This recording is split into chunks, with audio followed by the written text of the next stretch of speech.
Hey guys, this is Drew with fantasygolfbag.com. Today we're previewing another tool.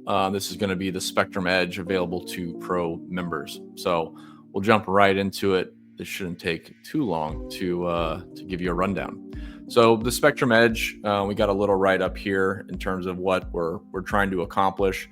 The purpose of the Edge is basically just trying to figure out a difference between Spectrum approach or Spectrum off the tee and strokes gained approach or strokes gained off the tee over a certain number of events, basically trying to figure out a sample size. So we list the rounds here. So if that's not enough for you, so this is 8 rounds in the last 8 events for Rory.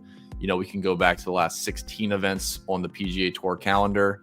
Still got 8 rounds for Rory because he was playing the DP World Tour event, but you can see like Aberg has 21. We can go back to the last 24 events and we get a little bit more sample size, but preferably for Spectrum, we like to use more short-term data. The edge in Spectrum really comes from short-term variance with outliers in the shots. The strokes gained over time tends to even out. It gets kind of lost in translation a little bit. So the Spectrum Edge will use the last 8 events. That's what I prefer.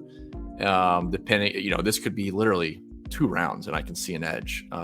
And that's something you can definitely play into. So don't be afraid of sample size with Spectrum. The goal is actually going to be using shorter term sample than strokes gain would be for longer term, because we're really just trying to look for outliers and guys that are kind of undervalued. And that's kind of what this little thing says right here. So we'll just kind of quickly go top to bottom. We got DraftKings, FanDuel, and odds. You can click that and shift what you want to look at. Last 8 events, I kind of talked through that. So this is the last few events on tour. This is for the field. So if you do last week, this is only for the players that played in the last week. So just keep that in mind. So we have men round set to 1. Scotty and Rory aren't going to show up here because this is for last week. And this isn't going to list all the players last week, only the people playing this week that also played last week. So hopefully that clears that up. But let's move back to last 8 events. On the right-hand side, you have approach, off the tee, or both. So, Spectrum started with just approach. That was a big one. Off the tee also has pretty big variances in the strokes gained data and how it's calculated. So this has both, but we can look at strokes gained approach and Spectrum approach. We can also do off the tee, and that'll filter there. And then both, you can look at it side by side. So you have approach on the left, off the tee on the right. Let's just do approach just to kind of tidy up the view, but everything will apply exactly the same way. In this section here, again, just like across the website, if you favorite players, you could show favorites, and then these also, transfer over to other tools. Search by player name, just a player search, and then min round. So like I said, if you're really concerned for some reason, like if I'm looking at the last 4 events and there's not much sample for certain players, or if you went back further and if we go down, there's probably a few players. Like Kavan has 4 rounds. We could take him out if we wanted to. I don't think that's a big deal with Spectrum. We're really just looking for an edge in the shorter term events, but we'll move that up there. That is available for you to use. And then export to CSV. We do allow you to export this to CSV. So what this is showing us is we can look at just the strokes gained approach for the last 8 rounds and who's the best. This is Tommy Fleetwood. If we click on his name, we can go see his profile and see what those rounds look like round by round.